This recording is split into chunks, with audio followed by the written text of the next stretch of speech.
Greetings from the organ console at St. Paul's K Street. This Sunday we premiere a new Mass setting of mine, Missa Videntes Stellam. We have seen the star. It was intended for Epiphany, but events pushed the first performance off towards this Sunday. I'm reluctant to talk about my own music because, like poetry, I feel that music explains itself. But perhaps a few words might aid the appreciation of listeners present and online. And with the caveat, of course, that all music during liturgy is designed to serve as a handmaid to the worship, not the other way around. The Kyrie of this setting incorporates several tunes which may be recognizable to you.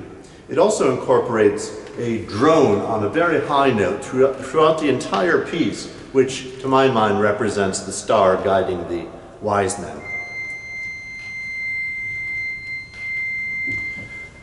Drones are very useful on the organ because as a sustaining instrument, it's possible to have a very atmospheric effect if one places, for example, pencils in the keys.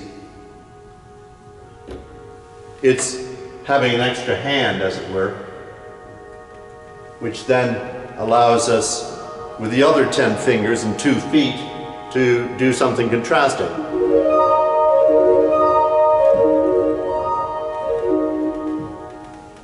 Well, we've moved beyond pencils to something a bit more sophisticated. A colleague has handcrafted these beautiful walnut wedges for our use, and they'll be making their debut on Sunday as well.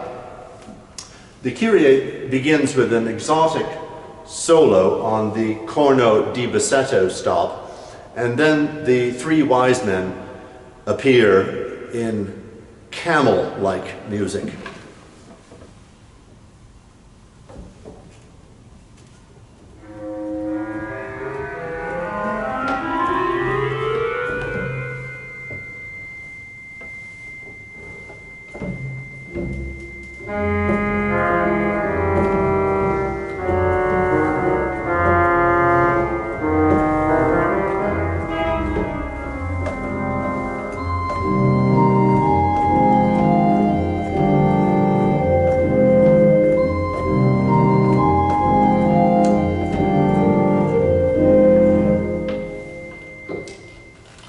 The Gloria movement is sprightly and has a virtuoso organ part.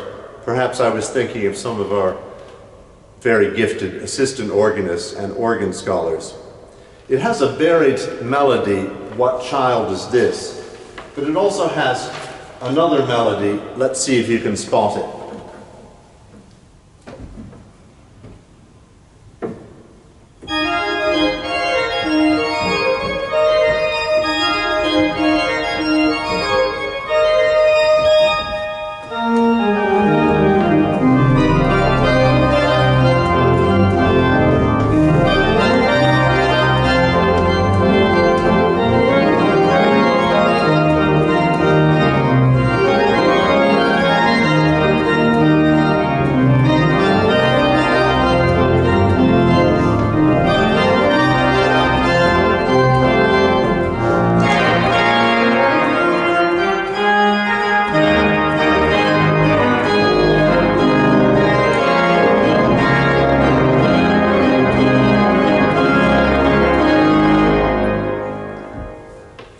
The middle section of the Gloria is unusual in that it's in 5/8 time, so 5 beats per bar, which is asymmetrical and has a sort of a bumpy ride, much like, I imagine, a camel.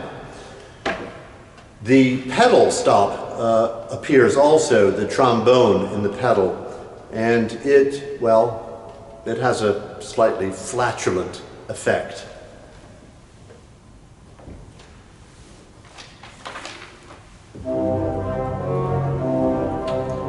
One, 2, 3, 4, 5. 1, 2, 3, 4, 5.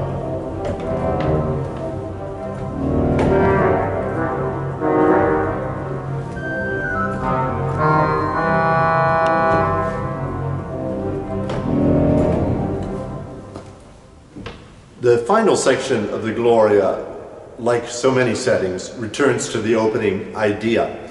And there's a Christmas carol buried in the last page. Let's see if you can find it.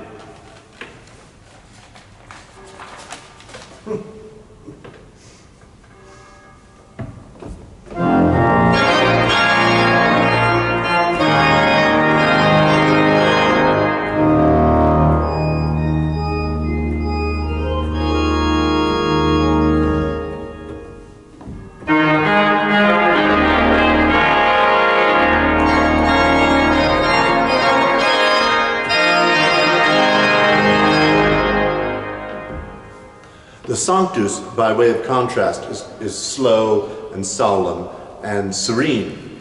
It uses as its melodic device the hymn, "Brightest and Best are the Sons of the Morning." The last phrase of that hymn has a rising arpeggio, which you'll hear a number of times.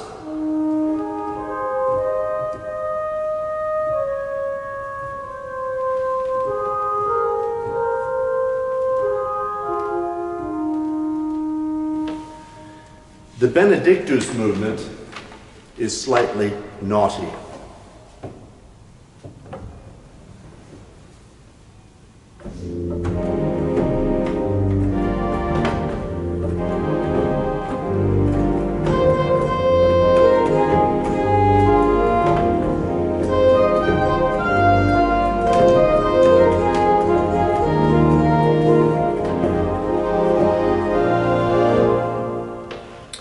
The Agnus Dei uses the plainsong chant Videntes Stellam, but it's arranged in 6/8 time, and I suspect that only the most ardent Anglo-Catholic plainsong nerd would be able to spot that.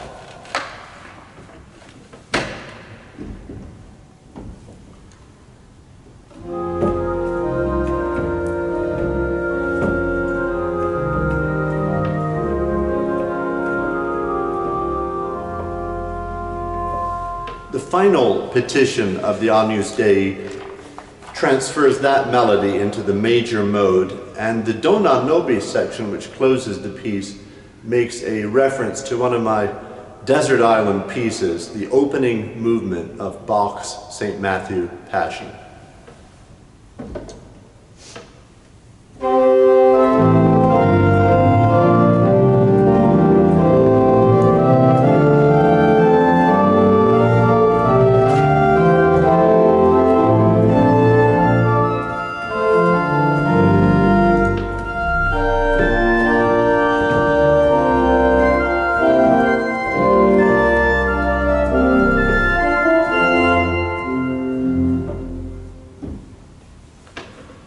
During the pandemic, we miss the choirs, of course, but I miss especially the rehearsals because our choir members are so dedicated and so much fun, particularly the young choristers.